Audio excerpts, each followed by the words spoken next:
Hello everyone and welcome to my Bold and Beautiful Today channel. Nick incites Ridge's wrath while Luna deceives Hayes with a gift. While Nick Marone incites Ridge Forrester's wrath, Luna Nozawa will deceive Hayes Finnegan with a gift. When Ridge arrived at Forrester Creations, he discovered Nick and Brooke Logan. Tension between the half-brothers is already beginning to develop because Nick isn't Ridge's favorite person. Naturally, Nick will poke fun at Ridge during Wednesday's BNB show, particularly over his treatment of Brooke.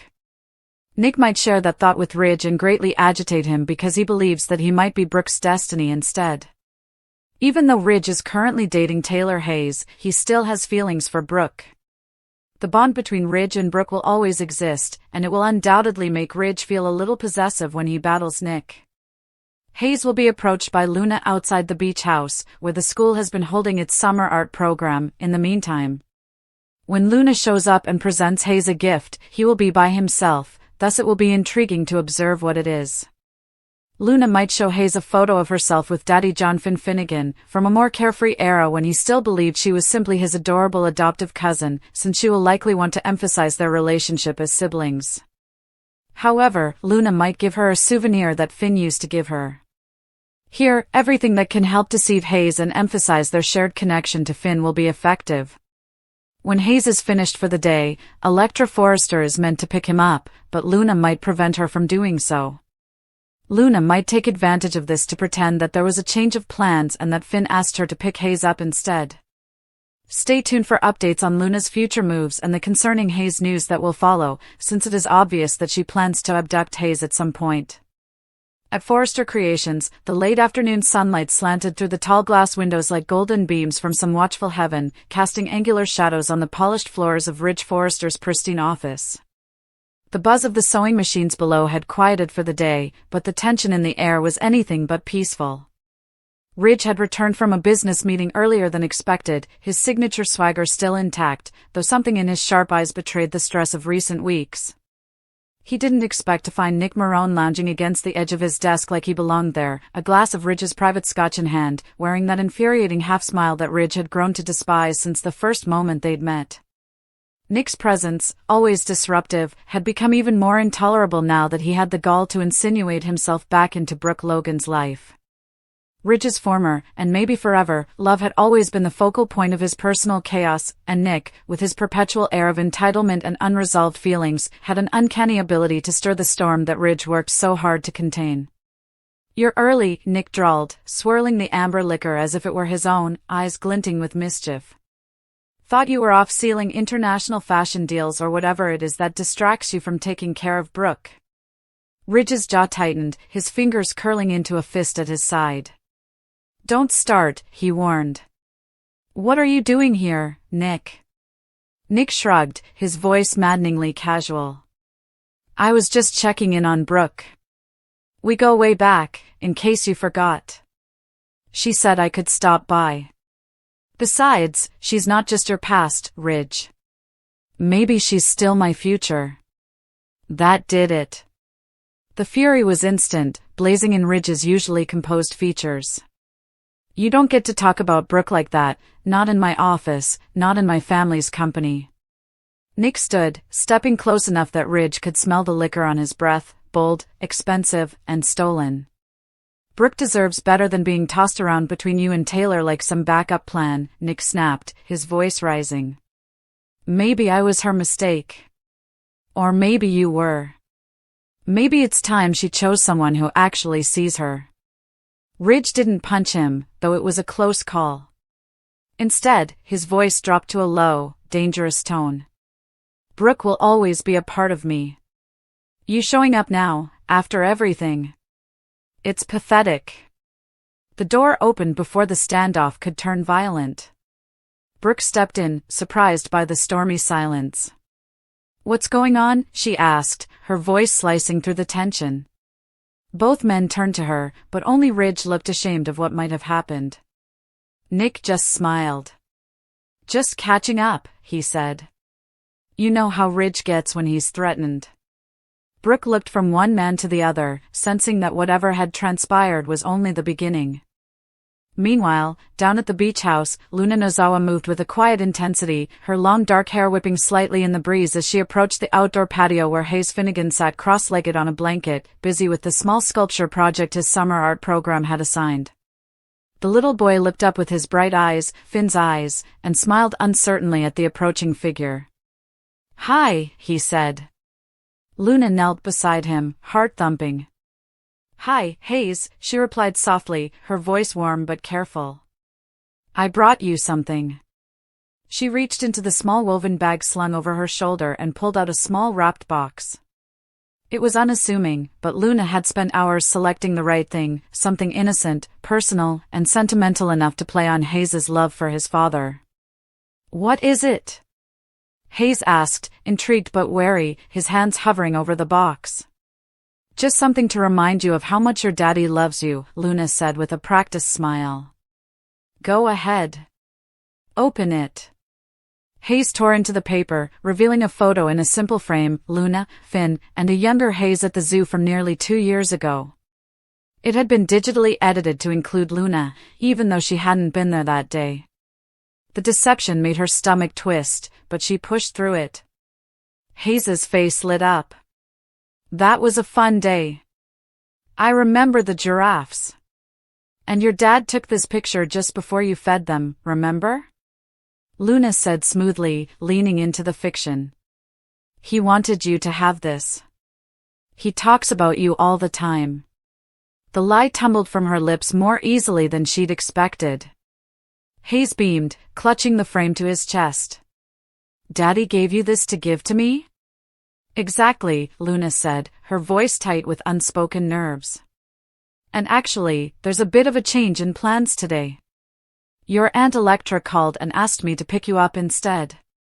Hayes hesitated. "But she always picks me up, she got stuck in traffic," Luna said quickly. "But don't worry, your dad knows I'm here.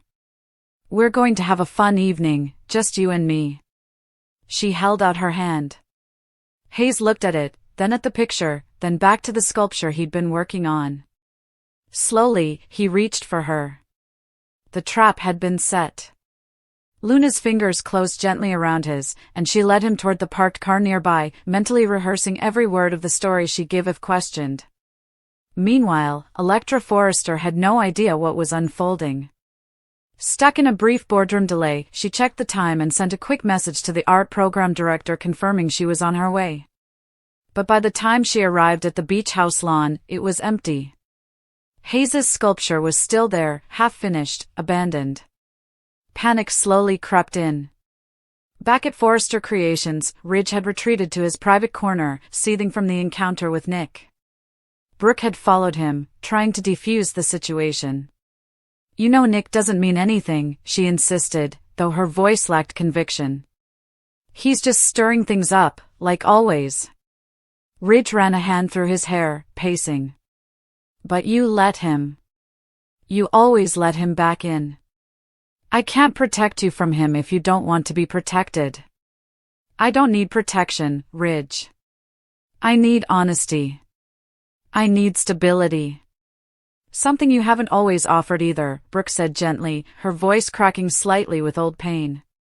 "I didn't ask Nick to fight for me, but maybe it's not the worst thing that someone still sees me as more than an afterthought." Ridge turned, his face softening, guilt pooling in his expression. "You've never been an afterthought. Never." Their eyes locked, a familiar tension rising, a mixture of longing, resentment, unresolved love. "Then prove it," Brooke whispered. "Not by fighting Nick. By showing me who you are now." Elsewhere, Luna had taken Hayes to a secluded cafe near the cliffs, somewhere she used to go with Finn when things were simpler. She sat across from him, watching as he sipped his hot chocolate, innocence written across every line of his face. For a brief moment, Luna wavered. Was she really going to go through with this? Was manipulating a child, even one she cared about, really the path to peace? Or was it a step too far down a road she couldn't turn back from? But then she remembered the look on Poppy's face when they last spoke, the desperation, the urgency. Finn had cut ties with them, and Luna believed this gesture, this small, seemingly harmless lie, could rebuild the family bridge that had been shattered. "Luna," Hayes said suddenly, breaking the silence. "Is Daddy mad at you?" Her heart stung. "No, sweetie. He's just confused. Grown-ups make mistakes. But I want to fix things. For all of us." Hayes smiled. "I think you're nice." And just like that, her resolve solidified. As the sun dipped lower and the day came to a close, alarms began ringing at the art program, then the Forrester family phones. Electra was calling everyone. Finn, who had been in surgery, received the news an hour late, but when he heard his son was missing, panic surged through him like lightning. Ridge and Brooke both received the alert while still in a standoff with Nick, and everything stopped. Ridge's fury turned to dread as he called Steffi, then Thomas, coordinating a search. Meanwhile, Luna's phone buzzed over and over, unanswered. She knew the time to return Hayes was closing fast, or her entire plan would collapse. But could she undo the lie now? Or had she already done irreparable damage? What followed would ripple through the entire Forrester family, sending shockwaves of betrayal, fear, and grief.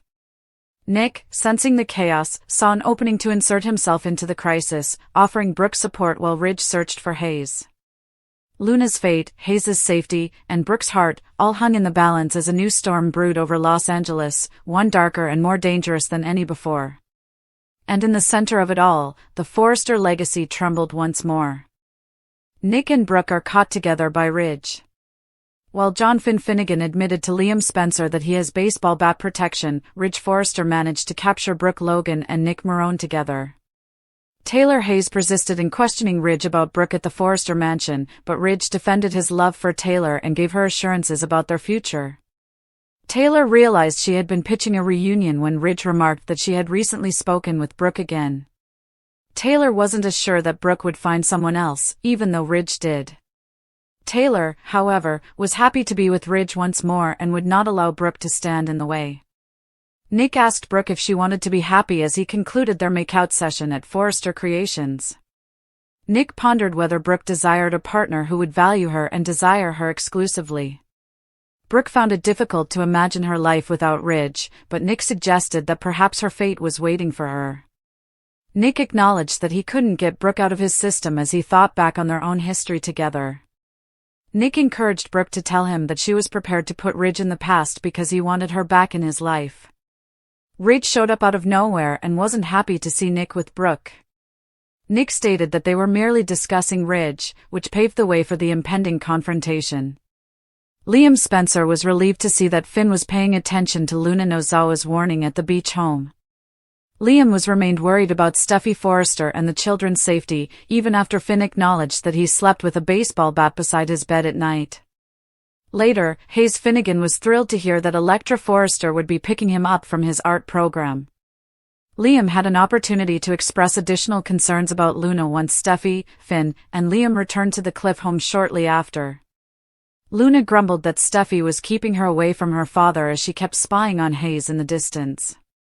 Ridge Forrester's steps echoed down the marbled corridor of Forrester Creations with the weight of suspicion, anxiety, and something else he refused to name, intuition. Moments earlier, Taylor Hayes had tried to anchor him to her, assuring him that their future was solid, that Brooke Logan's predictable patterns would no longer be a threat to what they were rebuilding. Ridge had nodded, kissed her on the cheek, and given her all the right reassurances. But the truth buzzed at the base of his spine, that uncanny sixth sense he'd developed from years of romantic chaos involving the two women who defined his life in equal, maddening parts. Taylor had warned him, gently but firmly, not to fall for Brooke's charms again. And though he promised he wouldn't, a seed of doubt had already taken root in his heart. Meanwhile, behind a closed office door at Forrester Creations, Brooke Logan and Nick Marone shared a moment that blurred the lines of memory and desire. The kiss had ended, yes, but the tension lingered like perfume. Nick, ever the rogue with a heart of gold, looked into Brooke's eyes with a mixture of longing and defiance. "Tell me you want this," he murmured, brushing a strand of her golden hair behind her ear. Brooke, conflicted as always, searched his face, her mind spiraling with thoughts of Ridge, of their shared history, and the endless cycles they seemed unable to break. But Nick was different. Nick offered something that Ridge never could: freedom. Respect. Maybe even peace. Nick, I don't know, Brooke whispered, stepping back, but her eyes said more than her words. Nick, refusing to let her retreat into uncertainty, pressed gently, maybe Ridge isn't your destiny, Brooke. Maybe I am. And then the door opened. Ridge stood in the threshold, his eyes dark as a storm and his mouth a thin, tense line. The silence in the room was deafening. Brooke gasped. Nick's expression hardened as he instinctively stepped between Brooke and Ridge, his body language signaling that he wasn't going to back down. We were just talking, Nick said, his tone both defensive and taunting, clearly ready for the confrontation he'd sensed was coming. Ridge stepped further into the room, ignoring Nick entirely as he locked eyes with Brooke. Talking, he repeated, voice low and dangerous. Is that what we're calling it now? Brooke looked at him, guilt flashing across her face. Ridge, it's not what it looks like. But Ridge had heard that line too many times before, from too many people, most often from Brooke herself. His heart clenched, not because he was surprised, but because he wasn't. I shouldn't be surprised, he muttered. I knew you'd find a way to end up back in his arms. Nick stepped forward, his jaw tight. Maybe if you treated her the way she deserved, she wouldn't have to. Ridge's eyes flicked to him, simmering with fury. You've always wanted what's mine. She's not a possession, Ridge, Nick snapped. Maybe that's your problem. You see women as trophies, not people. Brooke tried to intervene, stepping between them. Stop it. This isn't helping anyone. But the men were locked in a silent battle of pride and pain, decades of rivalry boiling beneath the surface. Ridge turned back to Brooke, his voice quieter now but no less intense. After everything we've been through, Brooke. After everything we've said. You still can't stay away from him? Her eyes filled with tears. I didn't plan this. I didn't come looking for Nick. It just happened. Ridge laughed bitterly. That's always your excuse. And with that, he turned and walked out, his footsteps like gunshots down the hall. Meanwhile, across town at the beach house, Liam Spencer was nursing a different kind of storm. He sat on the couch across from Dr. John Finnegan, who was holding a baseball bat like it was an extension of himself. You really sleep with that thing next to you? Liam asked, raising an eyebrow. Finn nodded solemnly. Every night. Ever since Luna showed up at the hospital acting like she was possessed. Liam let out a long sigh, rubbing the back of his neck. I know how it sounds, but I can't shake the feeling she's dangerous. Especially around Steffi and the kids. Finn nodded. I feel it too. She watches from a distance. She knows things she shouldn't. And Hayes, she's obsessed with Hayes. At that moment, Hayes Finnegan bounded into the room, announcing that Electra Forrester was picking him up from his art program later. His face was bright, innocent, unaware of the dark cloud looming over his family. Finn smiled for his son, but his grip on the bat tightened. Later, at the Cliff House, Steffi, Finn, and Liam tried to pretend things were normal. They shared coffee, discussed scheduling, but the topic always came back to Luna Nozawa. I've seen her near the school, the grocery store, even the park, Liam said. She's always watching. Always just out of reach. Steffi's face darkened. She thinks I'm the reason she can't see her father. And she might be right. Unbeknownst to them, Luna was perched just beyond the property's edge, hidden among the cliffs, her eyes fixed on Hayes through binoculars. Her whispers to herself were chilling. He's mine. My brother. You can't keep me away forever, Steffi. Her eyes glinted with something unstable, something deeply rooted in pain and delusion. Back at Forrester Creations, Taylor ran into Ridge pacing in the executive office. What happened? She asked immediately, sensing the tension. You were right, Ridge said bitterly. Brooke hasn't changed. I caught her with Nick. Taylor's mouth opened in shock. What? Are you sure? Ridge nodded. They were all over each other. And of course, she said, it just happened. Taylor stepped forward, placing a hand on his shoulder. I'm so sorry, Ridge. But maybe now you'll finally see the truth. Ridge looked at her, his eyes softer now. I want to. I really do. I want to believe in us. Taylor squeezed his hand. Then do. Let her go. Let her past mistakes stay in the past. You don't need to rescue her anymore. But Brooke wasn't ready to give up. She stormed into Ridge's office moments later, tears in her eyes. Ridge, please. You have to let me explain. Taylor stood her ground. You've explained enough over the years, Brooke.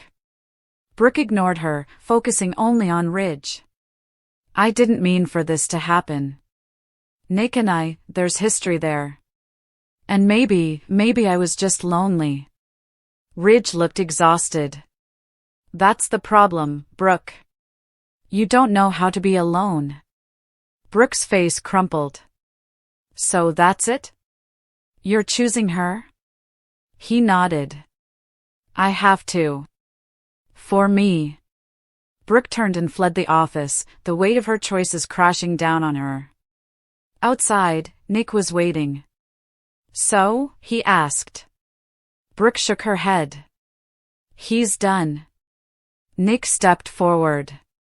Then maybe it's time to start something new. She looked at him, uncertain but intrigued. Maybe, just maybe, she didn't need Ridge after all.